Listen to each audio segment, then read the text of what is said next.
All right, welcome back, everybody. My name's Token D Rock here with another stream. It is Friday, November 25th, or Black Friday here in the United States, 9:45 a.m. Central Standard Time for watching us live. Crypto market cap sitting at $834 billion. Bitcoin and ETH dominance sitting at 38.2 and 17.6% respectively. Bitcoin sitting, again, not too far from where it was yesterday. Right now, sitting at 16,535, ETH at 1190, Binance Coin just hovering above $300, Dogecoin 8.8 cents, Cardano 3.4 cents, Matic 84.15 cents, Polkadot at 529, Chainlink 677, Cosmos 996. Taking a look at the Dow Jones Industrial Average, we are green for the day, 150.25 points to be exact, or roughly 0.44%. Again, are we going to rally potentially up to these levels before we start heading lower? I think December, I believe, is going to be a pretty red month, you guys. Not trying to, not financial advice, not trying to scare you guys. I just don't think it will be too good for the month of December. I think a lot of tax loss harvesting is going to start occurring next week, and going leading into the end of the year. But again, time will tell.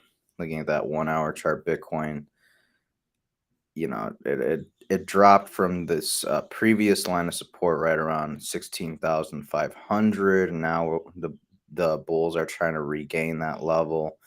They got almost to 16,600, but the bears have been keeping price action down near 16,500 for the past few hours.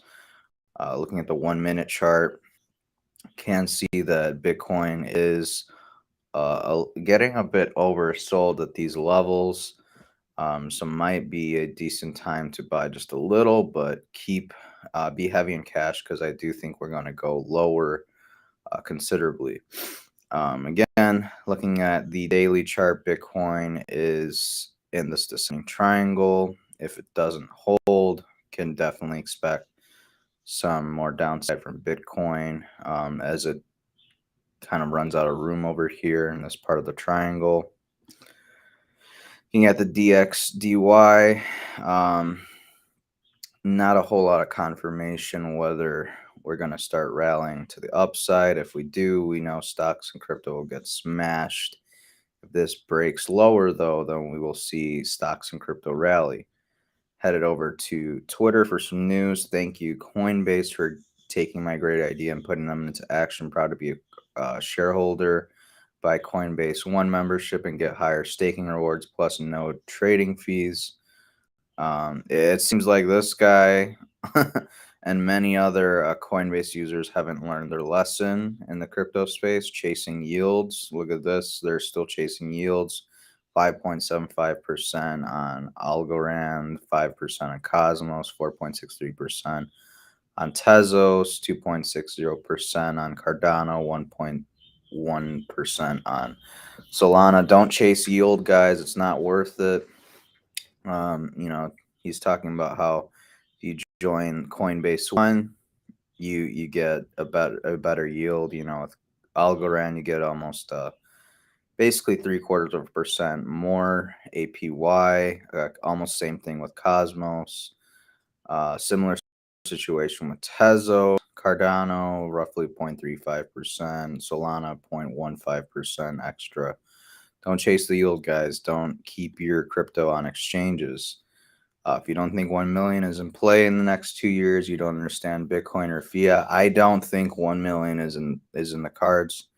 I think maybe end of the decade or maybe like sometime in the mid 2030s, I think 1 million is in play. That is, unless things drastically change here in the short term.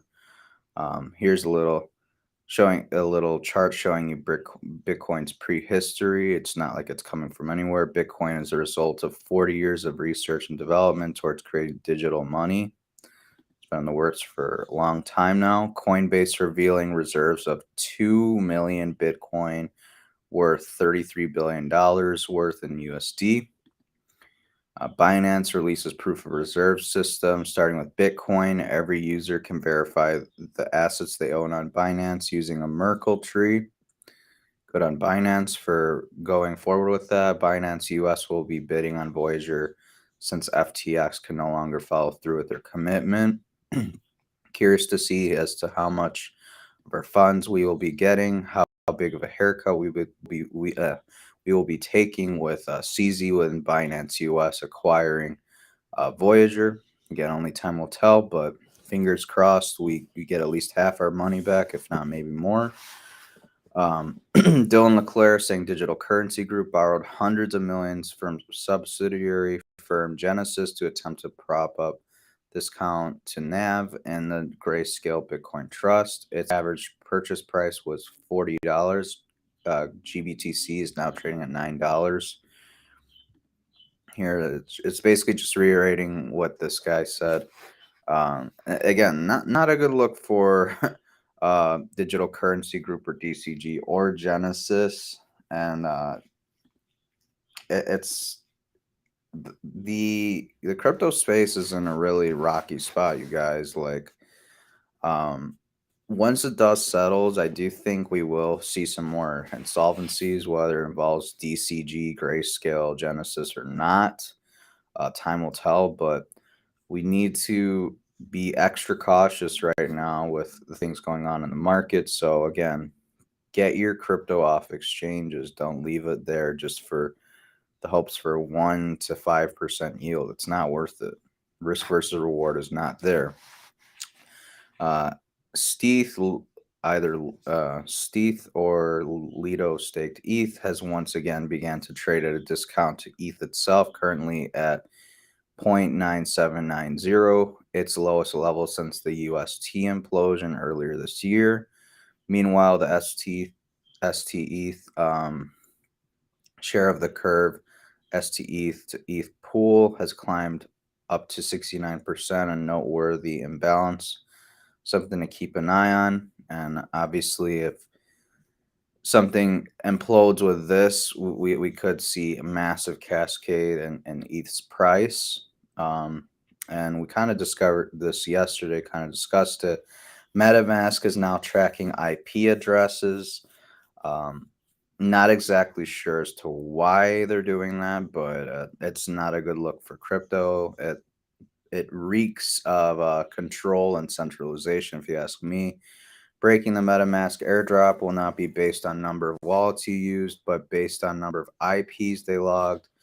One IP address equals one airdrop. I guess that's the whole excuse behind it. Not exactly sure though. I'm not into the whole thing about MetaMask using or collecting IP addresses. I'm not about that. Not good. Again, we kind of discussed this yesterday. Pay attention. Ethereum infrastructure project Infura is now blocking access to Tornado Cash. Infura is the default RPC provider of MetaMask and is leading provider of key Ethereum infrastructure. And then he goes on to say, probably nothing. Consensus lawsuit reveals JP Morgan owns critical Ethereum infrastructure. Probably nothing to see here, but it's not a good sign for Ethereum. You know, it's not as decentralized as they claim. It's very centralized by the looks of it, by the look of things. 1565 Bitcoin transferred from unknown wallet to OKX is bear about to dump on the market, take some profits. Another new Shiba Inu or Sheep token has been invited to work with the World Economic Forum as it pertains to their metaverse global policy. We discussed World Economic Forum a bit in yesterday's stream. Going to do so a little bit more later in today's stream. But why do they want so much control over the crypto space? Makes you wonder. Bitcoin is a shining city in cyberspace, and you can go there once you understand it. Gotta love Michael Saylor. Um, Wall Street Journal putting up this garbage puff piece saying when Sam Bankman-Fried's crypto empire went down in flames, so did his plans to save the world. We have Elon Musk chiming in saying Wall Street Journal giving foot massages to a criminal. Michael Saylor chimes in saying Sam counterfeited billions in tokens via securities fraud, inflated that by billions more via accounting fraud, seized billions from customers via banking fraud, corrupted the establishment with the dirty money, then panic sold billions and stolen Bitcoin to crash the market. What a grade A scumbag. Gavin Wood from Polkadot says, I'm sick of hearing crypto confused with the heavily marketed, centralized, mismanaged exchange. FTX's failure is far from a harbinger of crypto, quite the opposite. It's a concrete demonstration of the need for more, better, decentralized, trust-free technology.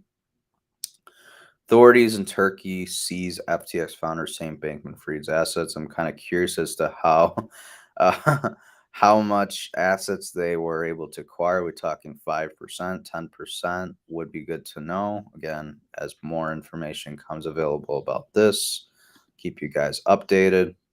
Dylan Leclerc saying it's insane that SBF is still referred to as a philanthropist. Alameda started as a Ponzi. They then spun up and pumped an exchange token and Solana-based altcoins to billion-dollar valuations while using them as collateral to borrow against user assets. He never had any money. Breaking: Congress members reportedly tried to stop the SEC's inquiry to FTX. Per the prospect with a March letter that questioned the SEC's authority to inquire about crypto and in part FTX. Wow. So this kind of gives some weight into the whole idea that um, tax dollars were sent to Ukraine. Ukraine aid was then put onto FTX. FTX then had access to those funds and used it to fund several Democrats during the midterms here in the United States during 2022. Uh, pretty crazy stuff.